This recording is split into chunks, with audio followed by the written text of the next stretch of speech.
لا شريك له ونشهد أن سيدنا ومولانا محمدا عبده ورسوله أما بعد فأعوذ بالله من الشيطان الرجيم بسم الله الرحمن الرحيم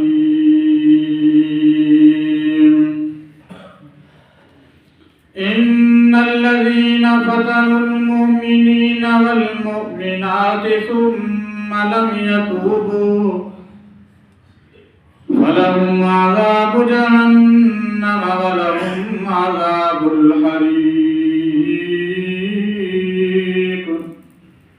فقد قال الله تبارك وتعالى في مقام آخر إن الله وملائكته يصلون على النبي يا أيها الذين آمنوا صلوا عليه وسلموا تسليما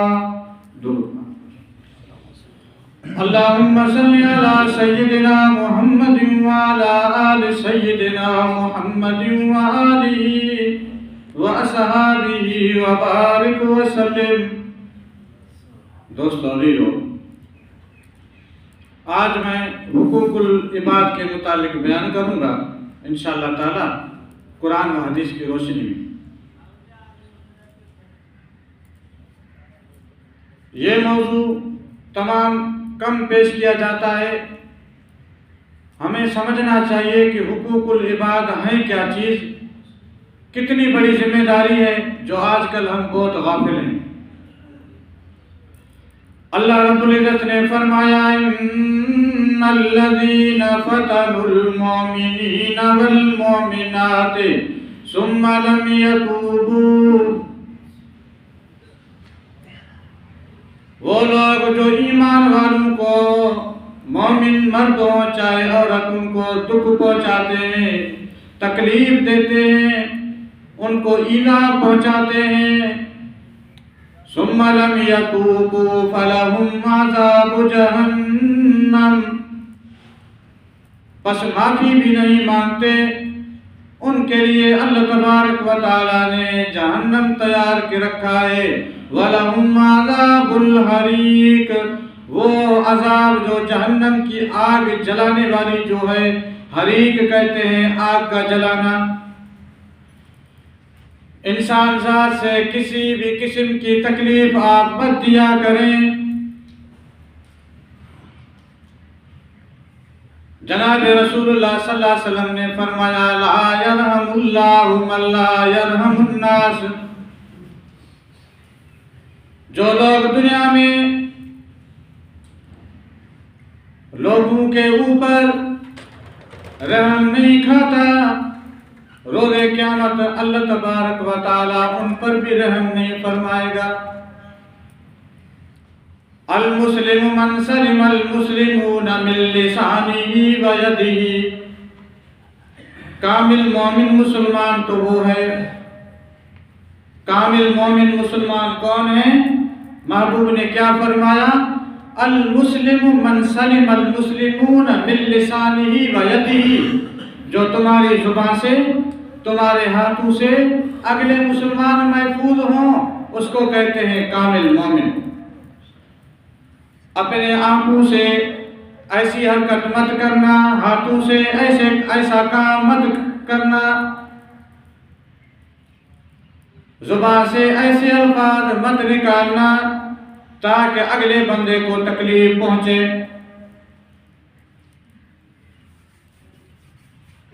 تاکہ کسی کو تکلیف نہ پہنچے. رسول اللہ صلی اللہ علیہ وسلم نے فرمایا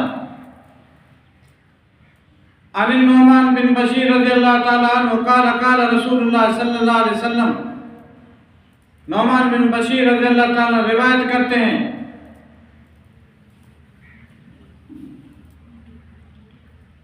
انسان سارے ایک جسم کی مثل ہے. اگر کسی مسلمان کی آنکھ میں تکلیف ہوتی ہے تو یوں سمجھیں کہ سب کی آپ اپنے طرف سے سمجھیں کہ یہ تکلیف گویا کہ مجھے بھی ہے۔ ان اشتکا عینہ ان اشتکا کلہ ان اشتکا راسہ ان اشتکا کلہ۔ عین آنکھ کو، راس کہتے ہیں سر کو۔ اگر کسی مسلمان بھائی کے سر میں درد ہے، یوں سمجھیں کہ اس کے سر میں درد نہیں، میرے بھی سر میں درد ہے، اس کو تکلیف ہے گویا کہ مجھے بھی ہے۔ فرمایا سارے مسلمان ایک جسم کی مانند ہیں، کسی کو تکلیف کے بارے میں مت سوچنا۔ اللہ پاک نے فرمایا وَلَا تَأْكُلُوا أَمْوَالَكُمْ بَيْنَكُمْ بِالْبَاطِلِ۔ ہاتھوں سے تکلیف مسلمان کو نہ دینا، آنکھوں سے تکلیف نہ دینا، زبان سے تکلیف نہ دینا، اپنے رویوں سے تکلیف تو نہ دینا، لیکن اللہ پاک نے فرمایا کسی کا حق بھی نہ کھانا۔ وَلَا تَأْكُلُوا أَمْوَالَكُمْ بَيْنَكُمْ بِالْبَاطِلِ۔ باطل مال، حرام مال کبھی مت کھانا، غصب شدہ مال نہ کھانا، رشوت کا مال نہ کھانا، شراب کی کمائی ہو، جوا کی کمائی ہو، غصب شدہ مال ہو، چوری ڈاکے کا مال ہو، کسی سے قرضہ لے کر کے کھا جانا۔ اللہ پاک نے فرمایا یہ باطل مال ہے، اس کو مت کھانا۔ کیوں؟ اس لیے کہ غصب شدہ مال سے، حرام مال سے انسان کی دعائیں قبول نہیں ہوتی۔ حدیث شریف میں آتا ہے مطعمہ حرام ومشربہ حرام وملبسہ حرام فأنی یستجاب۔ جس کا کھانا حرام کا ہو، جس کا پینا حرام کا ہو، جس کا پہننا حرام کا ہو، محبوب نے فرمایا فأنی یستجاب، پر اس کی دعائیں کیسے قبول ہو سکتی ہے؟ اگر تمہارا کھانا پینا حلال کا ہے تو تمہاری دعائیں قبول ہوتی۔ احتیاط رکھا کرے۔ اللہ تبارک و تعالیٰ نے فرمایا وَلَا تَأْكُلُوا أَمْوَالَكُمْ بَيْنَكُمْ بِالْبَاطِلِ۔ ایک جگہ بھی یوں فرمایا باطل مال کبھی مت کھانا۔ دوسری آیت میں فرمایا وَلَا تَقْرَبُوا مَالَ الْيَتِيمِ إِلَّا بِالَّتِي هِيَ أَحْسَنُ حَتَّى يَبْلُغَ أَشُدَّهُ۔ یتیم کا مال کبھی مت کھانا۔ اللہ پاک نے فرمایا لا تقربوا الصلاۃ، لا تقربوا مال الیتیم۔ جس طرح ایک شخص نشے کی حالت میں اللہ پاک نے فرمایا اس وقت نماز میں مت جانا کیونکہ نشہ حرام ہے، جس طرح وہ حرام ہے، نشہ نجس ہے، حرام عین ہے، اس طرح مسکین کا مال بھی حرام عین ہے، نجس ہے۔ اگر کوئی بھی بندہ کسی مسکین کا، یتیم کا، بے سہارے بندے کا، بیوہ عورت کا مال کھاتا ہے تو وہ بھی حرام ہے۔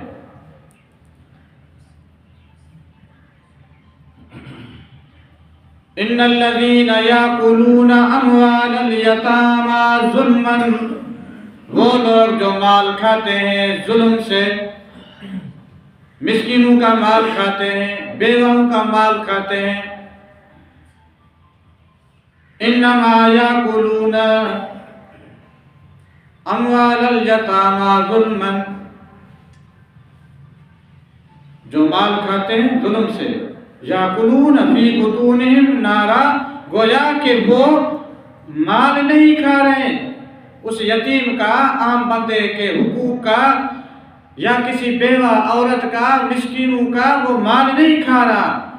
یاکلون کھاتے ہیں، فی منجی بطونہم اپنے پیٹ میں، نارا جہنم کی آگ کو کھاتا ہے۔ اگر ہم اوپر کی بات کریں، ایک بنتا ہے عشر زکوٰۃ کا چیئرمین، اس سے اوپر اور منسٹر، یہ چیز غیبت میں شمار نہیں، عام ڈھکی چھپی بھی نہیں ہے۔ دیکھیں پہلے وہ مسکین تھے، اب دیکھو ان کے بڑے بڑے بنگلے لگ گئے ہیں۔ کہاں سے؟ عشر زکوٰۃ، غریب لاچار بیوہ لوگ کے پیسوں سے۔ چلو یہ بات اوپر ہو گئی، اس سے ہم نیچے آتے ہیں۔ آپ کے پڑوس میں اگر مسکین رہتا ہے، یا آپ کا ایک بھائی فوت ہو چکا ہے، کسی کا بھی، ان کے چھوٹا بچہ ہے یا بچیاں ہیں، جو بھائی کا حصہ زمین میں ملتا ہے، یا اس کی ریٹائر شدہ جاب سے جو پیسے ملتے ہیں پینشن کے، وہ ان کا حق ہوتا ہے۔ آپ بھی انصاف کیا کریں، اس کا حق مت کھایا کریں۔ اللہ پاک نے فرمایا یتیموں کا، مسکینوں کا، بے سہاروں کا، بیواؤں کا مال کھانا اس طرح ہے گویا کہ وہ شخص اپنے پیٹ میں جہنم کی آگ کو ڈال رہا ہے۔ آج تو آپ کو دنیا نظر آ رہی ہے، محشر کے میدان میں یہ جو پیٹ ہے، اس میں جو آگ ہے وہ پھٹ جائے گی۔ احتیاط کرنا چاہیے انہی باتوں سے۔ حرام ہے کیا چیز؟ میں آپ کو بتاتا ہوں۔ رسول اللہ صلی اللہ علیہ وسلم نے فرمایا ایک شخص ہے راہ خدا میں جہاد کر رہا ہے، جہاد کرتے کرتے اسلام کے خاطر، جہاد عظیم نعمت ہے، جہاد عظیم عبادت ہے۔ انبیاء کرام نے بھی شہادت کا رتبہ مانگا ہے، صحابہ کرام نے بھی شہادت کا رتبہ مانگا ہے۔ اسی کو کہتے ہیں جہاد۔ راہ خدا میں لڑتے لڑتے شہید ہو جائے، اس کو کہتے ہیں جہاد۔ وہ شخص جو اللہ کی راہ میں جہاد کر رہا ہے، لڑتے لڑتے جب شہید ہوتا ہے، ایک خون کا قطرہ زمین پہ گرتا ہے اور اس کی جنت وہاں بن جاتی ہے۔ ایک قدم دنیا پہ ہوتا ہے تو دوسرا قدم اس کی اپنی جنت میں ہوتا ہے۔ وہ شہید، محبوب نے فرمایا، جناب رسول اللہ صلی اللہ علیہ وسلم نے فرمایا، وہ شہید ایک بار شہادت کو حاصل کرتا ہے اور دوبارہ بالفرض اللہ پاک اس کو دوبارہ زندگی دیتا ہے، وہ پھر بھی جہاد کرتا ہے، جہاد کرتے کرتے شہید ہو جاتا ہے، تیسری بار بھی جہاد کرتے کرتے شہید ہو جاتا ہے۔ شہادت کا رتبہ درجہ کتنا ہے؟ لیکن فرمایا ان کو ہر چیز معاف، لیکن اس شہید جو 3 بار شہادت حاصل کی ہے، اگر کسی کا اس کے اوپر قرضہ ہے یا اس نے کسی کا حق کھایا ہے، تب تک وہ جنت میں نہیں جا سکے گا۔ اسی طرح فرمایا، مسلم شریف کی روایت ہے، ایک حاجی حج کرتا ہے، آپ کو بھی علم ہے، وہ حج جو تعدیل کے ساتھ صحیح معنی میں بغیر کسی لغو فحش گوئی کے ساتھ حج ادا کرتا ہے، اس کا مقبول حج کہلایا جاتا ہے۔ اور مقبول حج جس کا ہوتا ہے، وہ گویا کو اسی دن جس دن حج مکمل کیا، حدیث پاک کے الفاظ ہیں، گویا کہ وہ آج ہی ماں کے پیٹ سے پیدا ہوا ہے، گناہوں سے معصوم۔ لیکن کسی کا حق کھایا ہے، وہ چیز معاف نہیں ہوگی، یا حق ادا کرے یا مرنے کے بعد روز قیامت وہاں حساب دینا ہوگا۔ حقوق اللہ تو معاف ہے، آپ نے نماز نہ پڑھی، اس کے بعد آپ نے بہت پچھتایا، میں نے تو 10-15 سال ویسے ہی خراب کیے، ضائع کر دیے، مجھ سے کیا ہو گیا؟ آپ شرمندہ ہوئے، پشیمان ہوئے، آپ کو معاشر، قبر، آخرت یاد آئی، اللہ کا خوف آپ کو نظر آنے لگا، آپ نے سچے من دل سے استغفار کیا، کوشش کی، پچھلی قضا شدہ نمازیں آہستہ آہستہ بھی پڑھنے لگے، دوران موت ہو جاتی ہے، اللہ غفور ہے، آپ کو معاف کر سکتا ہے۔ لیکن کسی کا حق کھایا ہے، وہ اللہ پاک معاف نہیں کر سکتا، وہی شخص معاف کر سکتا ہے جس کا آپ نے حق کھایا ہے۔ جنت میں جانے کے لیے آپ کے لیے ایک رکاوٹ، ایک دیوار ہے، دوسروں کا حق۔ بڑا احتیاط کیا کریں، مجھے پتا نہیں ہے، لیکن جب میں حدیث کو دہراتا ہوں اپنی زندگی میں، آج سے بھی کئی سال پہلے بھی، جب مجھے یاد بات آتی ہے، سچ پوچھیں، مجھے دنیا میں اور کسی چیز سے ڈر نہیں لگتا۔ اللہ نہ کرے جانے انجانے مجھ سے ایسا کوئی کام ہو گیا تو اس سے بڑھ کر کے میرے لیے اور کوئی دکھ کی بات نہیں ہے۔ مجھے یہ چیز پریشان کرتی ہے، یہ والی چیز، کسی کا حق نہ ہو۔ بڑا احتیاط رکھا کریں، امام غزالی رحمۃ اللہ فرماتے ہیں آپ کپڑوں کو سینے کے لیے کسی سے سوئی لیتے ہیں ادھار، پھر لیا نہیں کرتے ہیں نا دینے میں، فرماتے ہیں کہ وہی واپس کیا کرو، آپ کی نظر میں چھوٹی سی سوئی ہے، ایسا نہ ہو کہ جنت میں جانے کے لیے روز قیامت یہ سوئی بھی رکاوٹ نہ بن جائے۔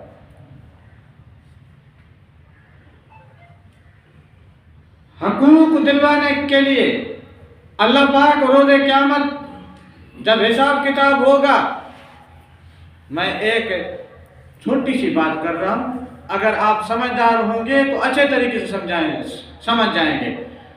جانوروں کا کیا لینا دینا جنت یا جہنم کا؟ کچھ بھی نہیں ہے، آپ کو بھی علم ہے، جانور مٹی ہو جائیں گے۔ لیکن حدیث پاک کے الفاظ ہیں، مسلم شریف کی حدیث ہے، ایک سینگ والی بکری دنیا میں دوسری بکری کو ٹکر ماری تھی اور اگلی بکری کو سینگ نہ تھے، روز قیامت دونوں کو لایا جائے گا، جس بکری کو سینگ نہ تھے اللہ پاک ان کو عطا فرمائیں گے، وہ بکری اس کو ٹکر مارے گی، اتنا ہی بدلہ لے کے رہے گی، اللہ پاک حکم فرمائے گا، انصاف ہوگا۔ جب جانوروں کو بھی معاف نہیں ہے تو ہمیں کیسے معاف ہو سکتا ہے؟ بڑا احتیاط کیا کریں، بڑا خیال رکھا کریں۔ دوسری بات، حضور اکرم صلی اللہ علیہ وسلم روایت میں آتا ہے، محبوب مصطفیٰ صلی اللہ علیہ وسلم منع فرماتے تھے ان لوگوں کی جنازہ نماز کے متعلق، صحیح حدیث سے ثابت ہے، خیبر کے موقع پر ایک صحابی کا انتقال ہو گیا، ساتھیوں نے آپ صلی اللہ علیہ وسلم کی خدمت میں عرض کیا، یا رسول اللہ صلی اللہ علیہ وسلم فلاں کا انتقال ہو چکا ہے، اے اللہ پاک کے حبیب کریم، ہم غسل کا تو انتظام کر رہے ہیں، کفن کا انتظام کر رہے ہیں، دفن کا بھی انتظام کر رہے ہیں، لیکن آپ کو جنازہ نماز پڑھنے کی اطلاع آپ کو ہم دے رہے ہیں، یا رسول اللہ صلی اللہ علیہ وسلم آپ وقت بتائیں۔ اللہ پاک کے حبیب کریم نے فرمایا میں اس کا جنازہ نہیں پڑھاؤں گا۔ آپ صلی اللہ علیہ وسلم کا اس وقت چہرہ لال ہو گیا، فرمایا تم جاؤ دفن کفن کا بندوبست کرو اور تم جنازہ پڑھ کے اس کو دفنا کے آنا، صحابی رسول ہیں۔ صحابہ کرام حیران ہو گئے، سوال آگے نہ کیا، جا کر کے گھر والوں سے پتہ کیا، گھر گئے تلاش کیا کون سی ماجرا ہے، بندہ تو اچھا تھا، ہمارا ساتھی تھا۔ جب تلاش کیا اس بات کو جس بات سے محبوب غصہ تھے، جنازے کے پڑھنے سے انکار فرمایا، گھر والوں سے پتہ پڑا کہ یہ کہیں گئے ہوئے تھے، وہاں اس کو راہ خدا میں کچھ چیزیں ملی تھی بیت المال کے واسطے، یہ امانت بیت المال میں پہنچانی ہے، وہ چیزیں اس نے اپنے گھر میں رکھ لی تھی۔ یہ بات رسول اللہ صلی اللہ علیہ وسلم تک پہنچ چکی تھی، لیکن اس کو علم نہ تھا، فلاں بندو نے راہ خدا میں یہ چیز بھیجی تھی اور اس نے بیت المال میں جمع کروانے سے پہلے گھر میں رکھ دیا، اور رسول اللہ صلی اللہ علیہ وسلم کو جب پتہ پڑا تو آپ صلی اللہ علیہ وسلم اس کو تو کچھ بھی نہیں کہا، جس سے انتقال کی خبر ملی فرمایا میں اس کا جنازہ نہیں پڑھا سکتا، اس نے حرام مال کھایا تھا۔ حدیث سے ثابت ہے جب بھی کوئی جنازہ آپ صلی اللہ علیہ وسلم پڑھاتے تھے، بھری مجلس میں اعلان فرماتے تھے بتائیں اس کے اوپر کسی کا قرضہ تو نہیں ہے، حل علیہ دین، کیا اس کے اوپر کسی کا قرضہ ہے؟ اگر ہے ابھی ادا کرو، اگر وراثت میں اس نے کچھ چھوڑا ہے وہ چیز بیچ کر کے قرضہ ادا کرو، فی الفور اس وقت۔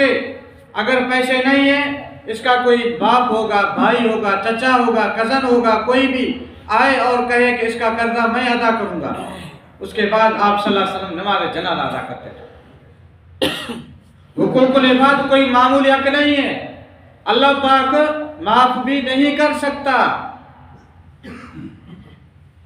زمین سے لے کر کے آسمان کی خلا تک گناہ اللہ پاک اپنے تو معاف کر سکتا ہے، لیکن کسی کے حقوق معاف نہیں کر سکتا۔ وہ کیا ہے؟ چوری کی،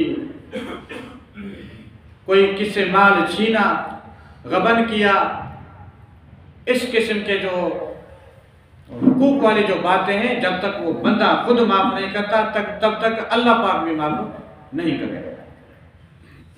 حضور اکرم صلی اللہ علیہ وسلم ایک مرتبہ صحابہ کرام رضوان اللہ علیہ مجمعین کی مجلس میں تشریف فرماتے، فرمایا تمہیں پتہ ہے مفلس کون ہے؟ صحابہ کرام نے عرض کیا یا رسول اللہ صلی اللہ علیہ وسلم، مفلس تو وہی ہے جس کے پاس مال نہ ہو۔ یا رسول اللہ صلی اللہ علیہ وسلم لا مال، جس کے پاس کوئی دولت نہ ہو، مال نہ ہو۔ فرمایا نہیں، مفلس یعنی کنگال۔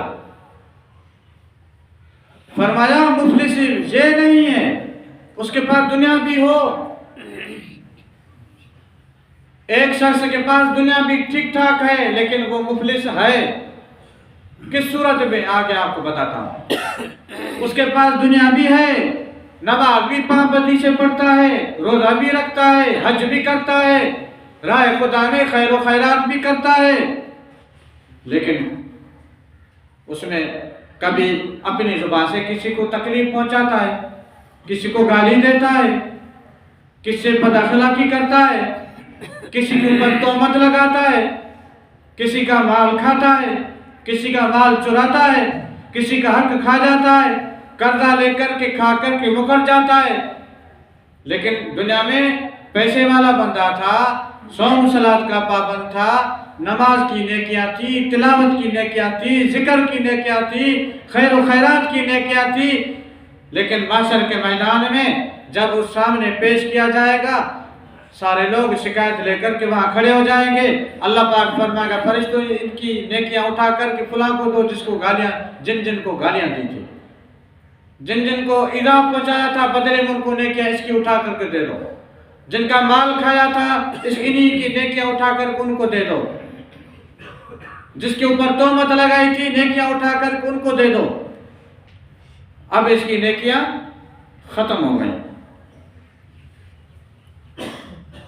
بندے تو پھر بھی رہ گئے۔ میں مفلس کی بات کر رہا ہوں، اب اس کی مفلس کی نیکیاں ختم ہو گئی، یا خدا نیکیاں تو ختم ہو گئی اور اس کے فریادی اور بھی کھڑے ہوئے ہیں یہاں۔ اللہ پاک فرمائے گا بدلے میں ان کے گناہ اٹھا کر اس کے کھاتے میں ڈال دے۔ یہ کسی مولوی کی، کسی تبلیغ والے کی، کسی بزرگ کی بات نہیں ہے، جناب رسول اللہ صلی اللہ علیہ وسلم کی حدیث مبارک ہے کہ یہاں تک کہ اس کے ساری نیکیاں تو جائیں گی، الٹا لوگوں کے جو گناہ ہیں وہ بھی اس کے اعمال نامے میں ڈالے جائیں گے۔ فرمایا اسی کو کہتے ہیں مفلس۔ خبردار دنیا میں کسی کا قرضہ مت کھانا، کسی کا مال مت کھانا، کسی کے ساتھ زیادتی مت کرنا، حقوق العباد کا بہت بڑا خیال رکھنا۔ روز قیامت اللہ تبارک و تعالی جب سارے لوگوں کو دیکھیں گے، یہ کافی سارے لوگ، ان میں سے کافی سارے لوگ وہ ہیں جو بہت سارے لوگوں کو حقوق کھا کر کے بیٹھے ہوئے ہیں۔ آج وہ جانے والے تو تھے جنت میں، نیکیاں بھی تھی، لیکن لوگوں کے حقوق کھانے کی وجہ سے وہ جنت میں نہیں جا پا رہے۔ اس وقت اللہ تبارک و تعالی اعلان فرمائے گا، لوگ پریشان کھڑے ہوں گے، ایسے بہت سارے لوگ ہوں گے۔ اللہ پاک اعلان فرمائے گا بندو میں نے تو آپ کو بھی معاف کر دیا ہے، میں نے تو کل کائنات والے جو ہیں، جو کلمے گو ہیں، ان میں کفار شامل نہیں، کائنات والے کلمے گو چاہے وہ محمد مصطفیٰ کے ہوں اور نبیوں کے ہوں، لیکن اکثرت جو شفاعت میں رب کی رحمت سے زیادہ جو امت جائے گی وہ جناب رسول اللہ صلی اللہ علیہ وسلم کی امت جائے گی۔ اللہ پاک فرمائے گا میں نے تو سب کو معاف کر دیا، تم بھی تو ان کو معاف کر دو نا، جن لوگوں نے تمہارے حقوق کھائے ہیں، میری رحمت بڑی ہے، میں نے تمہیں بھی معاف کر دیا، تم ان کو معاف کر دو۔ اس وقت وہ انہیں کو ہی اپنے حقوق کو معاف کریں گے۔ اللہ تبارک و تعالیٰ فرمائے گا جاؤ میری رحمت سے تم بھی جنت میں جاؤ۔ تو تمہاری نماز، تمہارا روزہ، تمہارا ذکر، تمہاری تلاوت، تمہاری خیر و خیرات، یہ سب کچھ قبول تب ہے، تمہارا حج، تمہارا جہاد تب قبول ہے جب تک تم کسی کے قرضدار نہیں رہتے، کسی کا حق نہیں کھاتے۔ ایک تو حق ہوتا ہے آپ نماز نہیں پڑھتے، یہ حقوق اللہ میں آتا ہے۔ نماز نہ پڑھی بڑا گناہ ہے، نماز نہ پڑھنا کوئی چھوٹا گناہ نہیں ہے، کبیرہ گناہ ہے۔ 10 نمازیں نہ پڑھی، 10 بڑے گناہ کیے تم نے۔ حج کی طاقت رکھتے ہیں لیکن پیسے جو ہیں تمہیں پیارے ہیں، حج نہیں کرتے، یہ بہت بڑا گناہ کیا ہے تم نے۔ عمرے کی طاقت رکھتے ہیں، پڑوس میں مسکین رہتا ہے، اس کی آپ جو ہے اس کے سر پہ ہاتھ نہیں رکھتے، یہ بھی گناہ میں شمار ہے۔ لیکن حقوق اللہ ہیں، جو حقوق العباد ہیں، جن کا تعلق بدو سے ہے، یہ کبھی بھی مت بھول کرنا۔ وہیں بھی حقوق اللہ میں بھی مت کام کرنا، مت بھولنا۔ لیکن اس سے یہ اور بھی خطرناک ہے، جب تک تم نے حقوق العباد تمہیں ادا نہیں کرنے، تب تک جنت اور آپ کے درمیان ایک دیوار کھڑی ہے۔ اس سے پہلے کہ آپ دنیا سے چلے جائیں، اگر تمہیں اپنی زندگی میں یاد ہے میرے پاس فلاں کا قرضہ تھا، میں نے فلاں سے کوئی چیز چھینی تھی، یا میں نے کسی کی چیز چرائی تھی، اگر آج آپ کو یاد آتے ہیں یہ سب باتیں، تو آج حق ادا کریں۔ اور یہ چیز تمہیں آج تو کیا، قبر میں تو کیا، معاشر کے میدان میں بھی تمہیں معاف نہیں ہوگا۔ حقوق العباد کا خاص خیال رکھا کریں۔ اللہ رب العزت کے حضور دعا ہے اللہ تبارک و تعالی ہمیں صحیح معنی میں اسلام کے جو ارکان ہیں اس کو صحیح اپنانے میں توفیق عطا فرمائے۔ وما علینا الا البلاغ۔ اللہم صلی علی سیدنا محمد۔ ربنا آتنا فی الدنیا حسنہ وفی الآخرۃ حسنہ وقنا عذاب النار۔ آمین ثم آمین۔ لا الہ الا اللہ۔